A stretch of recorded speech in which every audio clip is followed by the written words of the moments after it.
আজ আমি আপনাদের সামনে হাজির হয়েছি একটা নতুন মুভি এক্সপ্লেনেশন নিয়ে।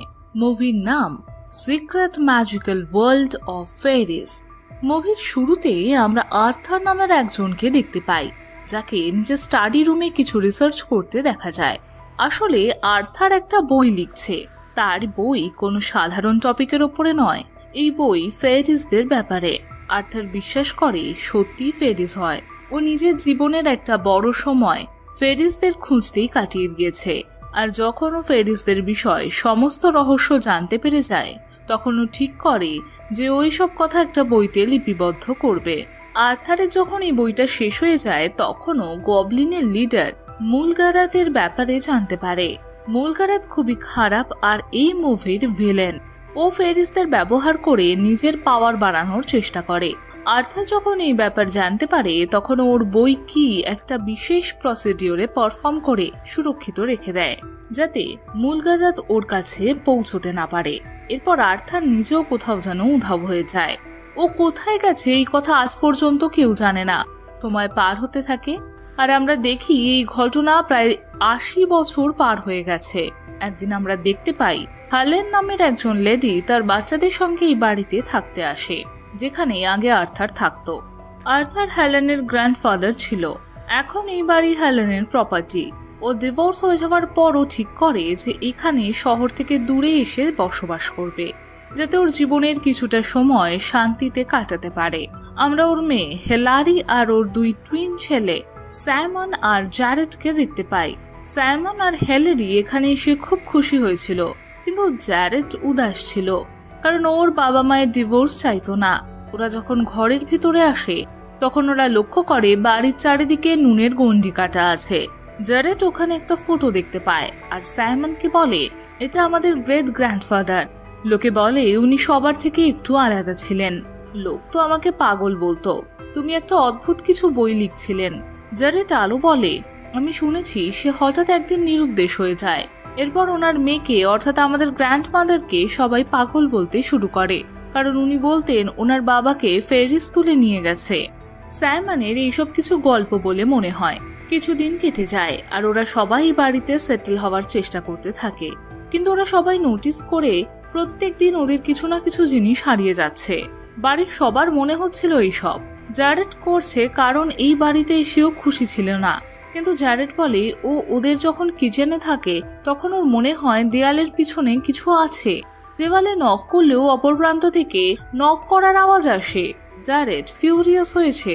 আজও একটা ঝাঁটা তুলে ওই দেওয়ালে আঘাত করে এবং তার মধ্যে দেয়ালে গর্ত হতে থাকে। তখন ওখানে আওয়াজের ফলে ওর মা ম্যালেরি আর সাইমন ওখানে চলে আসে। জ্যারেটের মা ওর ওপর রেগে যায়। মা চলে যাওয়ার পর জ্যারেট ম্যালেরি আর সাইমনকে বলে এই দেওয়ালের পিছনে কেউ আছে। তখন ম্যালেরি ওকে বোঝায় জ্যারেটের কথায়। ম্যালেরি দেয়ালের ওপর লাঠি দিয়ে আঘাত করে, যার ফলে দেয়াল ভেঙে পড়ে। এখানে ওরা সেই সব জিনিস দেখতে পায় যেগুলো ওদের বাড়ি থেকে উধাও হয়ে গিয়েছিল। এসব দেখে ওদের মনে হয় সব জিনিস জ্যারেট এখানে লুকিয়েছে। ওরা রাগ করে ওখান থেকে চলে যায়। ওরা চলে যাওয়ার পর জ্যারেট জায়গাটাকে ভালো করে পরীক্ষা করে বুঝতে পারে এটা আসলে একটা লিফট, যেটা উপরের কোনো রুমের দিকে যায়, যেখানে বসে জ্যারেট উপরের দিকে যেতে থাকে। এরপরও সেই রুমে পৌঁছে যায় যেটা আর্থারের স্টাডি রুম ছিল, যেখানে ফেরিজদের ব্যাপারে রিসার্চ করছিল আর তারপর সেই বই লিখছিল। ওইসব এক্সপ্লোর করার সময় জ্যারেট একটা বক্স খুঁজে পায়। নিচে লিফটেও একটা চাবিও খুঁজে পেয়েছিল, যেটাকে ও এই বক্স খোলার কাজে ব্যবহার করে আর বক্সটা তাতে খুলে যায়। এই বক্সের ভেতরে জ্যারেট সেই বইয়ের সন্ধান পায় যেটা আর্থার লিখেছিল, কিন্তু এই বইয়ের ভিতরে একটা ওয়ার্নিং নোট ছিল, কেউ যেন এই বইটা না পড়ে। ওর সাথে একটা নোট পাওয়া যায় যেখানে লেখা আছে, জ্যারেট এই জায়গা ছেড়ে চলে যাও। ও এইসব দেখেছিল সেই সময় ও টর্চ হঠাৎ মুভ করতে শুরু করে আর ও ভয়ের চোটে নিচে চলে যায়।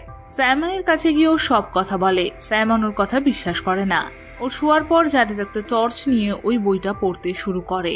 সবার প্রথমে ওয়ার্নিং নোটটা পড়ে, যেখানে লেখা ছিল এই বইটা কখনো পড়ো না। জ্যারেট এই কথাটার গুরুত্ব না দিয়ে ওই বইটা খুলে ফেলে। তখন একটা নীল রঙের এনার্জি ওর ভেতর থেকে বেরিয়ে আসে, যেন কোনো প্রোটেক্টিভ শিল্ড হয়ে গেছে। আসলে আজ থেকে বহু বছর আগে আর্থার যখন এই বইটাকে সুরক্ষিত রাখতে চেয়েছিল, তখন একটা বিশেষ প্রসেস পারফর্ম করেছিল, যে কারণে বইটা এই বাড়িতে সুরক্ষিত ছিল। ঘরের আশেপাশে একটা শিল্ড তৈরি হয়েছিল, কিন্তু সেটা এখন নষ্ট হয়ে গেছে। জ্যারেড এইসব কথাকে অগ্রাহ্য করে, ওই বইটা পড়তে থাকে। ও ফেরিসদের ব্যাপারে অনেক কিছু জানতে পারে। ও পড়তে থাকে, বইতে লেখা আছে আমাদের এই দুনিয়ার অনেক ফেরিস আছে, ওদের নিজেদের এমন একটা দুনিয়া আছে যা আমাদের থেকে লুকোনো রয়েছে। আমরা সেসব দেখতে পাই না, কারণ ফেরিস চায় না আমরা ওদের দেখতে পাই। এরপরে এখানে মুলগার্থের ব্যাপারে জানতে পারে যে একটা সেলফ শিফটিং অর্গি ও ডার্ক ফোর্সকে নিজের আয়ত্তে আনতে চায়।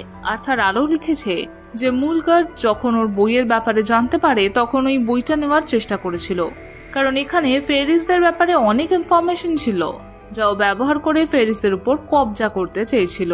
যখন এই বইটা পড়ছিল তখন ওর বোনের চিৎকার শুনতে পায়, যা শুনে সাইমন জেগে ওঠে। দুজনেই ওদের বোনের রুমে দৌড়তে থাকে। ওরা জানতে পারে যে ম্যালেরির চুল কেউ বিছানার সাথে বেঁধে দিয়েছে। ম্যালেরির মায়ের মনে হয় এই কাজ জ্যারেড করেছে। তখন সাইমন বলে, না, আমি জ্যারেডকে দেখেছিলাম, ও ঘরের মধ্যেই ছিল। যখন ম্যালেরির চিৎকার শোনা যায়, পরের দিন জ্যারেড ওদের দুজনকে ফেরিসদের ব্যাপারে বলার চেষ্টা করে, কিন্তু কেউ ওর কথা বিশ্বাস করে না, কারণ জ্যারেড জানে এখানে কিছু তো আছে। জ্যারেড বাড়িতে প্রচুর হানি নোটিস করে। ও জানে এখানে যে ক্রিয়েচার আছে, হানি তার খুব পছন্দের একটা খাদ্য।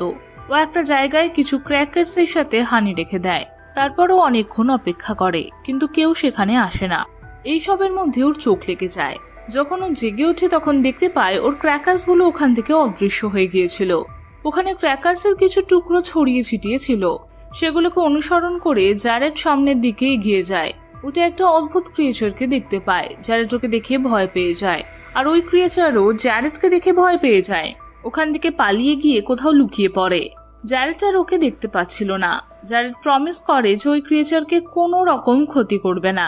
তখন ক্রিয়েচারটা নিজের পুনরায় ভিজিবল করে। এখানে আমরা জানতে পারি যে এই ক্রিয়েচারকে তারাই দেখতে পাবে যাদেরকে এই ক্রিয়েচার দেখা দেবে। ক্রিয়েচারটা বলে ওর নাম থাম্বেল থ্রিক। জ্যারেডের হাতে ওই বই দেখতে পায় যেটা আর্থার লিখেছিল। ও রেগে সবুজ বর্ণ ধারণ করে আর বলে, আর্থার এই বইটা আমাকে প্রোটেক্ট করতে বলেছিল। আমি এর মধ্যে ওয়ার্নিং নোট রেখেছিলাম, কিন্তু তুমি তা সত্ত্বেও এটা খুলে ফেলেছ। ওই ডেভিল ক্রিয়েচার এই বইটার ব্যাপারে জানতে পেরে গিয়েছিল। এবারও যে কোনো মূল্যে এই বই নিতে আসবে। তুমি বইটাকে এই সার্কেলের বাইরে নিয়ে যেও না। এই সার্কেলের ভেতরে কোনোদিনও মুলগার্থ আসতে পারবে না। এরপর ওরা বাইরের দিকে নজর দিলে দেখতে পায় জ্যারেডের ভাই ওই সার্কেল থেকে বেরিয়ে গেছে, আর ওর ওপর ইনভিজিবল ক্রিয়েচার হামলা করেছে। কিন্তু ওই ক্রিয়েচারকে জ্যারেড দেখতে পাচ্ছিল না।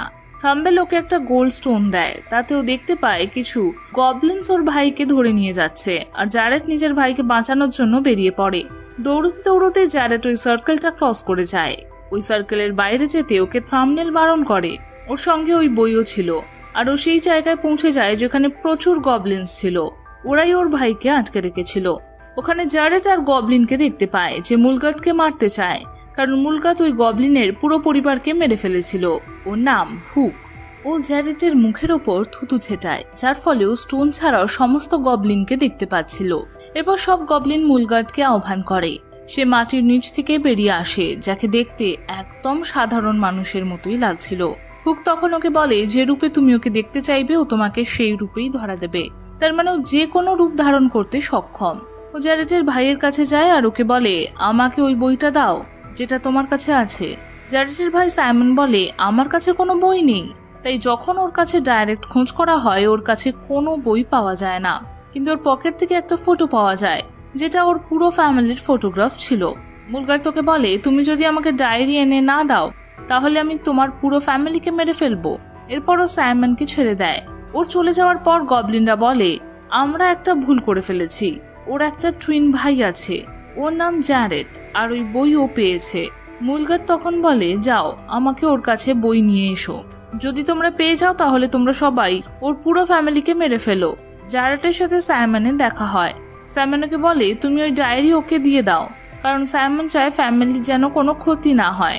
জ্যারেড ওখানে আমার সামনে লড়াই করে আর বলে, না, এরকম আমরা কিছুই করব না।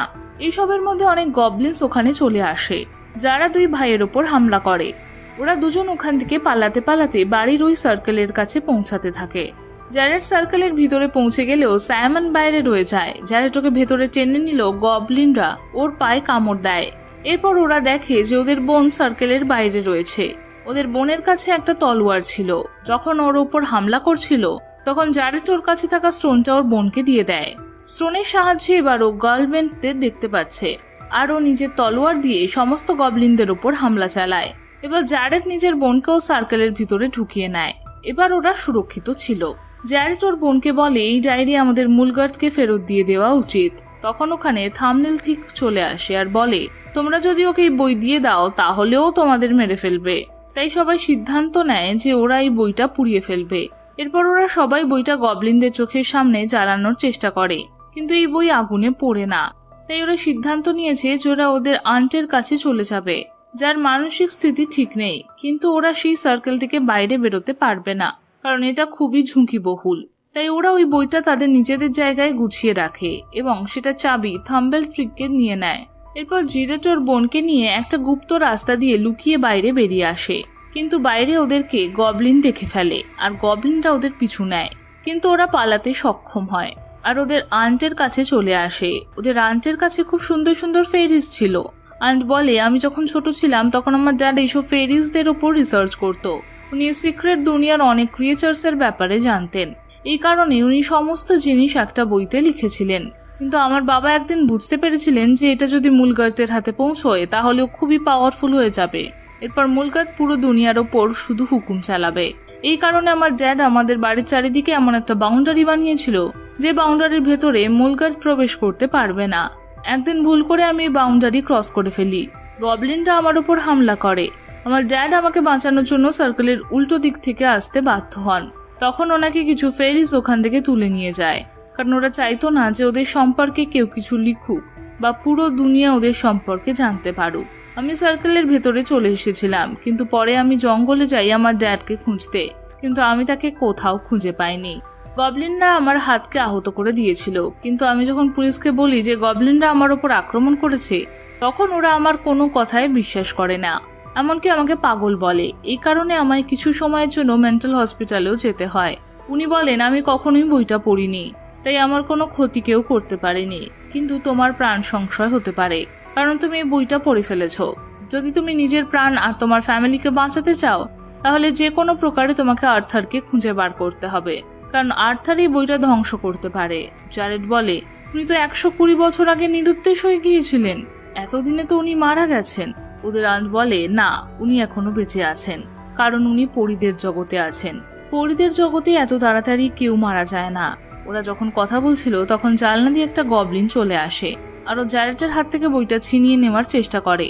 তখন জ্যারেটের আন্ট গবলিনের উপর নুনের ছিটে দেয়, যার ফলে ও পেছনে পড়ে গিয়ে পালিয়ে যায়, কিন্তু বাইরের কিছু পাতা গবলিন নিজেদের সাথে নিয়ে যায়। জ্যারেট ওর বোনের সাথে বাড়ি ফিরে আসে আর দেখে সার্কেলের আশেপাশে কোনো গবলিন নেই। ওদের সন্দেহ হয় যে কোনো না কোনো সমস্যা তো রয়েছে। তখন ওখানে হুক নামের গবলিন আসে। হুক সেই গবলিন যে জ্যারেটের চোখে থুতু দেওয়ার ফলে ও খালি চোখে গবলিনদের দেখতে পেত। হুক বলে গবলিনরা তোমার কাছ থেকে বইয়ের যে পৃষ্ঠাগুলো নিয়ে গিয়েছিল তার থেকে মূল কাজ জানতে পেরে গেছে কি করে সার্কেলের ভেতরে প্রবেশ করা যায়। এবারও যে কোনো সময় তোমার বাড়িতে আসতে পারে। ওরা বুঝতে পেরে যায় যে কোনো প্রকারে ওদের এবার আর্থারকে খুঁজে বার করতেই হবে। ওরা ওই বইতে একটা ক্রিয়েচারের নাম দেখে তাকে ডাকার জন্য অন্য ল্যাঙ্গুয়েজ পাঠ করতে হয়। এবার ওই ক্রিয়েচার ওদের সামনে হাজির হয়, যার নাম মিলি। ও এবার নিজের সাথে ওদের ম্যাজিক্যাল ওয়ার্ল্ডে নিয়ে যায়, যেখানে আর্থার এখনো জীবিত আছে। ওরা আর্থারের কাছে আসে। জ্যারেড বলে আপনাকে আপনার ঘড়িটা ডিস্ট্রয় করতে হবে, কারণ আপনার এই বইয়ের কারণে আমার পুরো ফ্যামিলি বিপদের সম্মুখীন হয়েছে। ওরা যখন বইটাকে দেখে তখন বুঝতে পারে যেটা আসল বই নয়, কারণ থাম্বেল ঠিক আসল বইটা বদলে দিয়েছিল। ওরা বুঝতে পারে যে ওদের তাড়াতাড়ি বাড়ি ফিরতে হবে। গবলিন আক্রমণ করার জন্য তৈরি ছিল আর বাড়িতে ওদের মা ফিরে আসছিল। আর্থার বলে যে ওই বইটা পড়েছে তারা এই বইয়ের ব্যাপারে অনেক কিছু জানে। আর্থার বলে আমি এখনকার ক্রিয়েচারদের ডিস্ট্র্যাক্ট করছি আর তোমরা এখান থেকে চলে যাও। আর্থার তাই করে আর জ্যারেড তার ভাই বোনের সঙ্গে গাড়িতে করে বাড়ি ফিরে যায়। বাড়ি ফিরে ওরা দেখতে পায় গবলিনস ওদের বাড়ির চারিপাশে কিছু ছড়িয়ে দিচ্ছে, যাতে গবলিন যে কোনো প্রকারে বাড়ির ভেতরে প্রবেশ করতে পারে। ওদের মাও বাড়ি ফিরে আসে। ওরা মায়ের গাড়িতেই বসে ওর মাকে সার্কেলের ভেতরে নিয়ে আসে।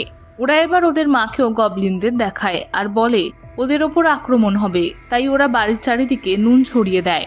এটাও জানে যে গবলিনকে টমেটোর বিশেষ সিরাপ দিয়ে মারা যাবে, যা ওরা প্রচুর পরিমাণে বানিয়ে রেখেছিল। ওরা বাড়ির সমস্ত জায়গায় নুন ছড়িয়ে দিয়েছিল, তাই গবলিন এবার বাড়ির ভেতরে আসতে পারতো না। গবলিন এবার জমির নিচ থেকে ওদের বাড়িতে আসার চেষ্টা করছিল। ওরা গভর্নমেন্টের ওপর টমেটো সিরাপ ছুঁড়ে মারে, কিন্তু গবলিন সংখ্যায় অসংখ্য ছিল, তাই ওরা নিজেদের প্রাণ বাঁচানোর জন্য কিচেনে চলে আসে। ওরা ওভেনের ওপর টমেটো সিরাপ রাখে, এরপর সেটাকে হিট আপ করে, যার ফলে ওখানে অনেক বড় ব্লাস্ট হয়। থাম্বেল এবার আসল বইটা নিয়ে আসে।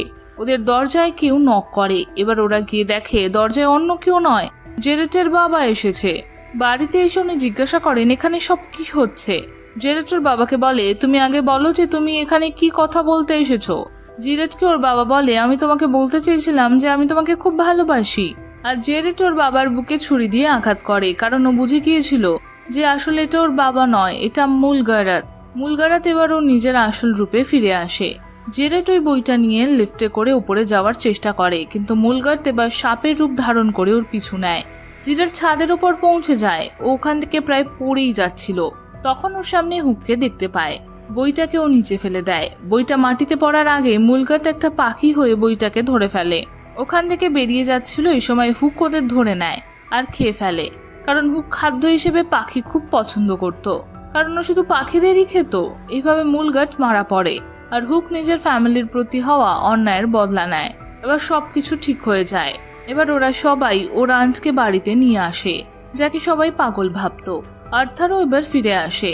আর্থার বলে, বইটা এবার ধ্বংস হয়ে গেছে, কিন্তু আমি এখন ওই দুনিয়ায় ফেরত আসতে পারবো না, কারণ এই দুনিয়াতে ওনার বয়স 120 বছর, তাই উনি এই দুনিয়ায় ফেরত আসতে পারবেন না। আর্থারের মেয়ে, যাকে ও এখনো ফেলে রেখে গিয়েছিল, সে বলে, আমিও তোমার সঙ্গে যাব। এবার এই মহিলা আবার আগের মতো ছোট বাচ্চা মেয়ে হয়ে যায়। আর্থার আগে ওকে যেভাবে ছেড়ে গিয়েছিল, এইভাবে বাবা আর মেয়ে খুশি খুশি ওই দুনিয়ায় চলে যায়। এর সাথে মুভিটা এখানেই শেষ হয়ে যায়।